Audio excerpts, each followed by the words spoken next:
Okay, so I'm going to be doing a UMD rebuild in preparation for College Football 27 to come out. Now, with this rebuild, though, I'm only going to be able to recruit players from the DMV. Now, I'm from the DMV, so I'm not actually going to get into the politics of who's actually in the DMV because there are some places in Maryland that are not part of the DMV and some places in VA that are not a part of the DMV as well. But again, we ain't going to get into all of the politics. So I'll just recruit all the players from DC, Maryland, and Virginia as a whole in the game. A little bit about College Football 27. I watched the trailer and read the deep dive, and I'm super excited for the game. Dynasty is always a great mode, but the gameplay looks elite. The adjustments you can make is going to make the game so much more fun to play.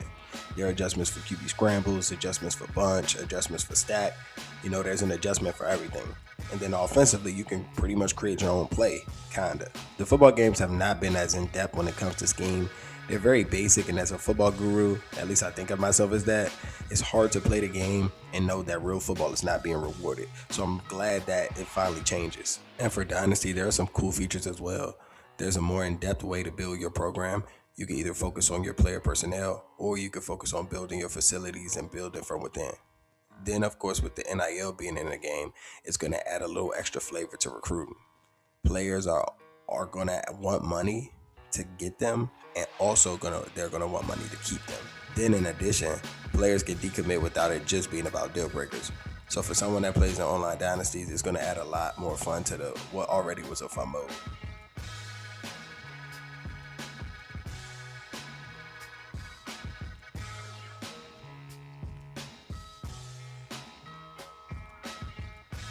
Okay, so again, I'm only recruiting guys from the DMV, and we're going to start with Maryland.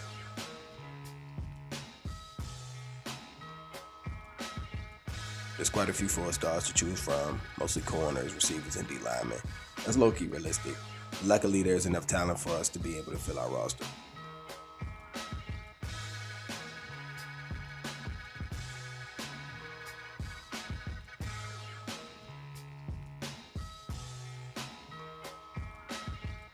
The only 5-star that we can get is from VA.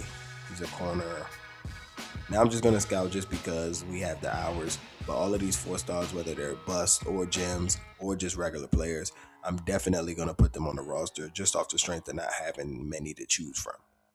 I'm really confident, though, we should be able to get at least all of these guys, or at least 85% for sure.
Yep.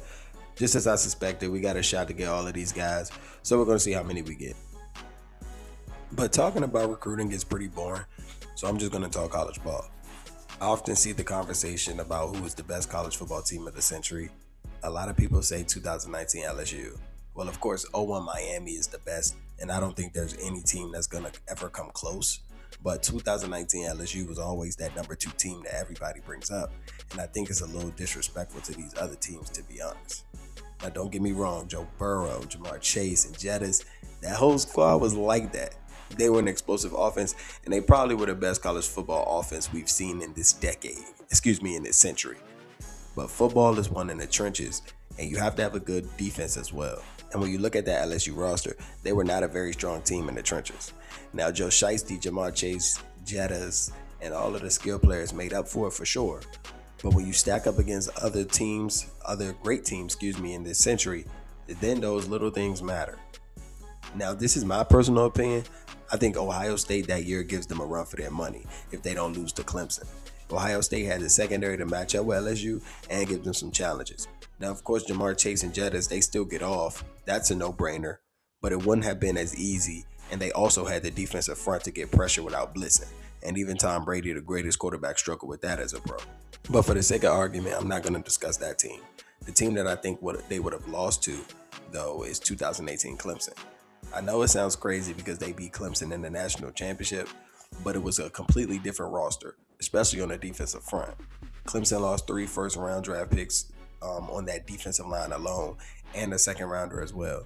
The defensive line on that team, the whole front four again were drafted in the early rounds, bro. They lost Clelin Ferrell, Christian Wilkins, Dexter Lawrence, and Austin Bryant, and they all played significantly in the NFL. Dexter Lawrence, arguably one of the best defensive tackles in the league. Christian Wilkins was a dog. Austin Bryant started for the Lions for quite some time, and Clelin Ferrell, he was the 4th overall draft pick. So they had a lot of talent on that front four, and Alabama, one of the better trenches teams, they couldn't do nothing with them. So LSU, a team that was not very strong in the trenches, I think they struggled for sure. So again, as good as LSU was, they were not going to be going up and down the field on that defense. And it's a close game that I have Clemson winning. I think Clemson's offense, they were around the same, to be honest. So I don't think much really changes offensively, but defensively the things change. And when your defense is playing lights out, or when they're making the other team drive the length of the field, it takes a lot of pressure off the offense. And I think they play more free, they play more free football for sure. So all in all, I think Clemson would beat them. But back to recruiting for a little bit. We got some guys to commit on both sides of the ball. That should help us out in the trenches. Now, we did our work early, and the bigger schools are trying to sneak up on us and steal some recruits. I'm really trying to use sway for some of these guys because our grades are so low. Good old proximity to home, playing time, and conference prestige is saving me. But I need these linemen to get with the program and stop fighting. Just let it happen.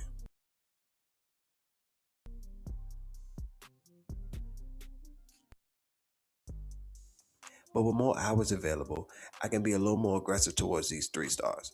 I'm not going to do too much though, because I know there are some guys in the transfer portal that I can get to.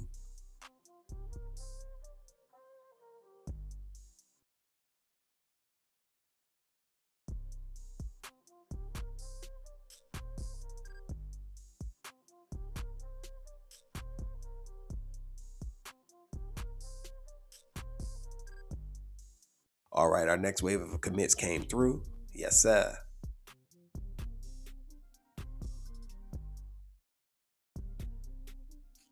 Okay, we have a top 25 matchup. Going to try to get some gameplay in.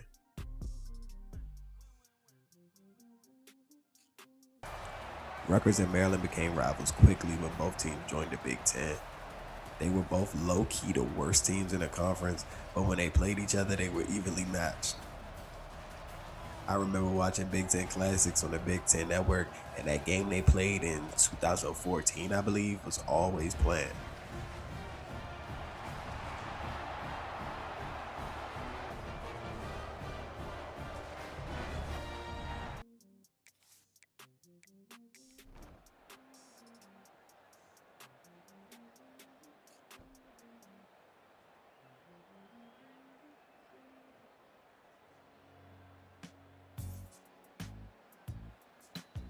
But nothing to see here. It looks like we gave them boys the belt.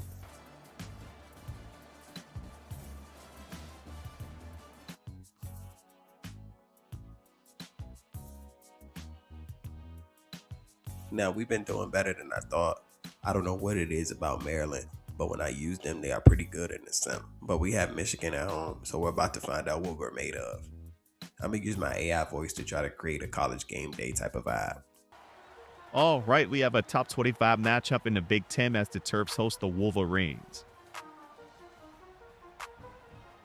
Maryland has surprised a lot of people this year with their 8-2 record so far, but they have a lot on their plate as they take on number 8 Michigan. Can they pull off the upset? We'll start the action in the fourth quarter as they have an opportunity in the red zone to go up 2 scores. Washington, let's do what's right, and it's intercepted by Jair Hill. And not only did he pick it, but he took it back for 6. Great anticipation on the interception. He ran a route for him, as coaches say.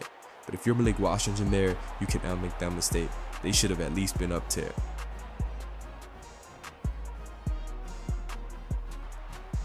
Now on the very next possession, ball at midfield. Play action. And he finds Farouk down the sideline for the score. Great response by the freshman. After throwing the interception, he answers right back.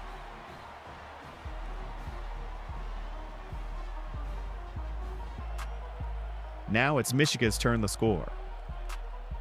And Underwood throws it to the wrong person, intercepted by Dante Joyner. Just a bad throw right there. Now Maryland on 3rd and 2. They lose a yard. However, they elect to keep the offense out there instead of kicking.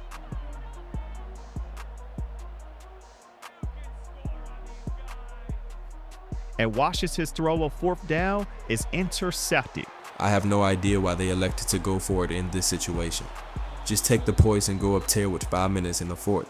That should have been good enough.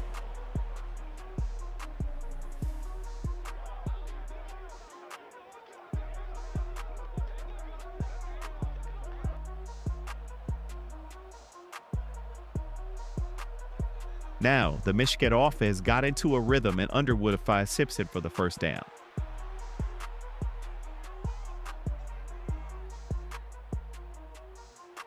Fourth and 5 to keep the drive alive.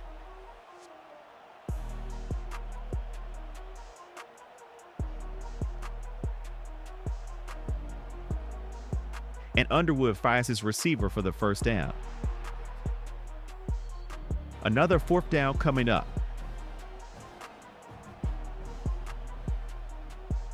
But this time the pass is picked off. Dante Joyner again.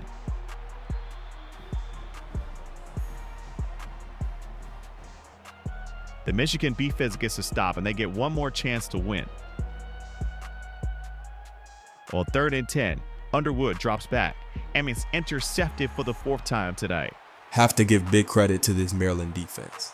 Time and time again they were asked to step up and they answered the call every single time. Big win for this program. So the Maryland Terps take this one and they move on to 9-2.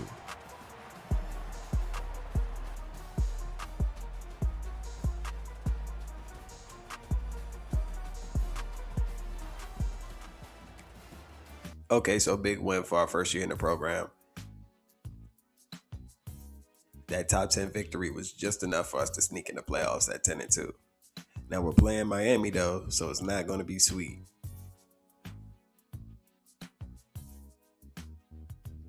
The first game of the college football playoffs, and it's between the Miami Hurricanes and the Maryland Terrapins.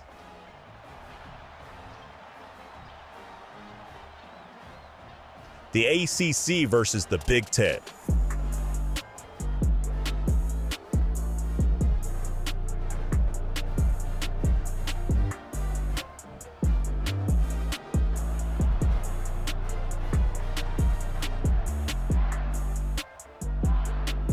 The action starts in the 4th quarter with Miami on their own goal line.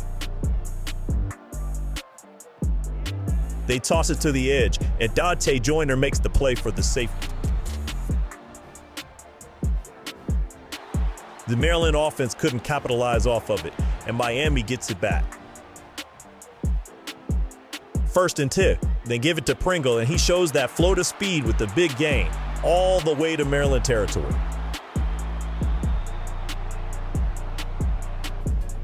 3rd and 7.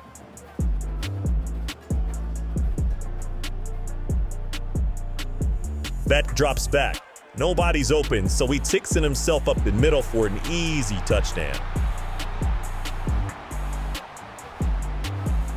Last chance for this Maryland offense. And on third down, he drops back and he gets sacked. Yeah, Washington went down with injury, and so did this Maryland offense. Huge loss for Maryland, but a great win for Miami as they move on to the next round.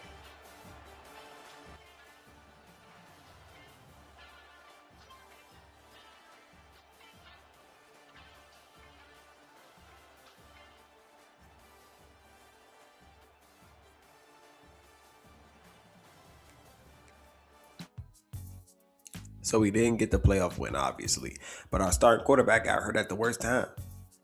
Now I'm expecting a lot of guys to leave, which is dumb to me, but I'm glad in 27 you can have a little more control over it. Like, we literally made the playoffs and we got 13 players hitting the portal.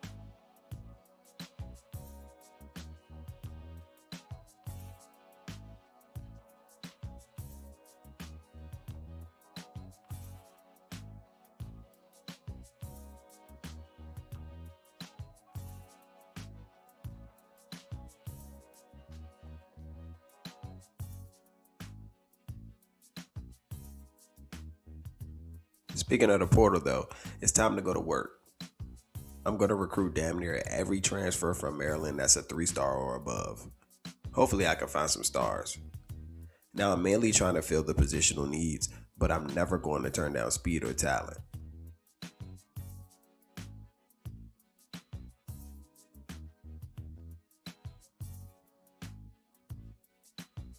Now, I like Malik Washington, but they made him a pure runner, so his abilities are trash.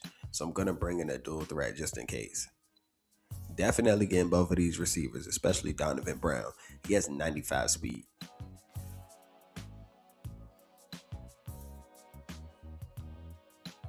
Outside of that, we have some guys that will have a shot to start, some O-linemen, an East-West playmaker at running back, and some outside linebackers.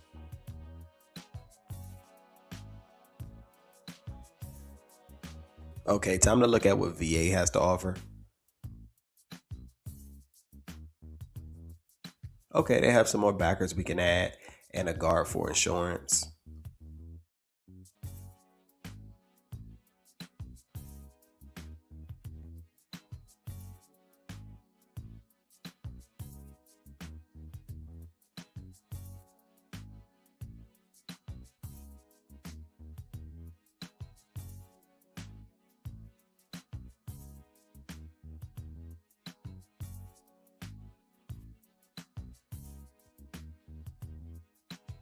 Now, with these transfer receivers, I don't really need this 3-star freshman anymore, so I'll give other teams a chance to steal him.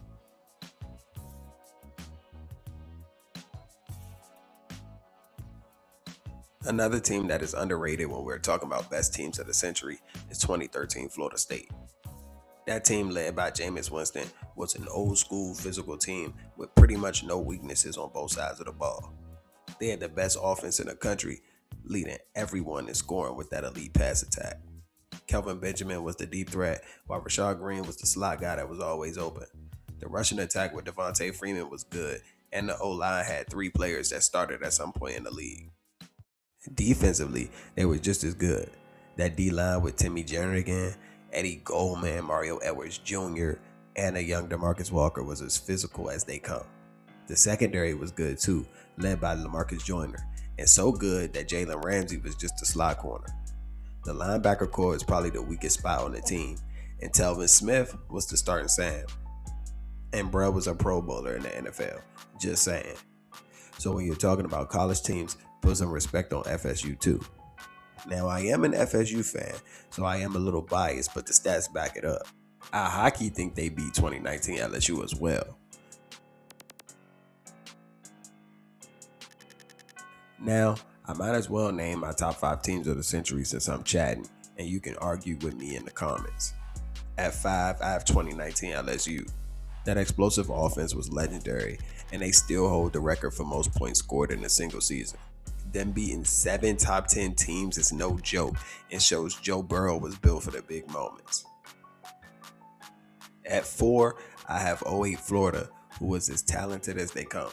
They had over 10 players on both sides of the ball that played significantly in the NFL. Led by Tim Tebow, who a lot of people view as the best college player of this century, and they beat 4 top 10 teams that year by an average of 23 points. At 3, give me 2018 Clemson, which I already talked about earlier, but just to add to it, they hold the record for greatest point differential of all time, and they had elite talent on both sides of the ball. At 2, I'm taking 2013 FSU. I think out of all these teams, they were the most balanced in the trenches in terms of offensive and defensive line depth. In addition, Jameis Winston was one of the more clutch quarterbacks in college football history. If they had the ball last in a close game, they're winning it. At 1, of course, 01 Miami. They forced 37 turnovers that season, which included 7 defensive touchdowns. They had arguably the deepest roster of all time, with guys like Sean Taylor and Frank Gore as backups. Even with their lack of prowess at the quarterback, their amount of talent was just too overwhelming. But you can call me dumb in the comments. I know some people wondering where's USC and Texas and Bama. They were good too. I just feel these other teams were better. But recruiting is going smooth. The key to getting guys in the portal is soft selling early and matching up the visits so you can get complimentary visit boosts. My trick is to schedule a visit while I'm trying to figure out the pitch. It counteracts the lack of influence gained by not hard selling.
Now the last week of the portal, it's time to make some last minute attempts.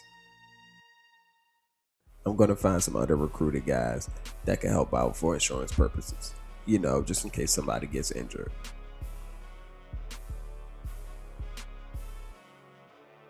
But I'm going to skip to signing day to see who we actually sign.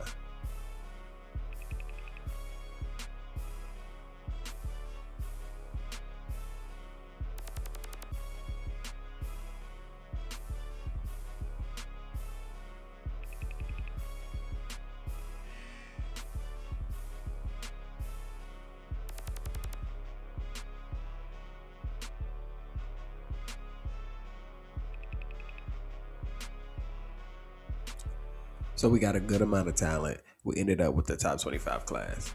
I probably should have been a tactician, to be honest, because I'm probably not going to get a top 5 class with only getting players from the DMV. But top 25 is still pretty good. Now, we set the bar high year 1 by going 10-2 and making the playoffs.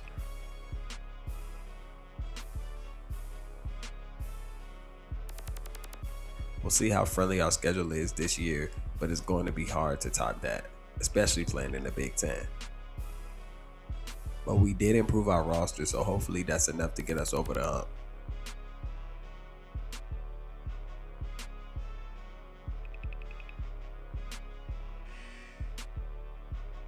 Thanks for watching. Stay tuned for season 2. It'll be dropping real soon.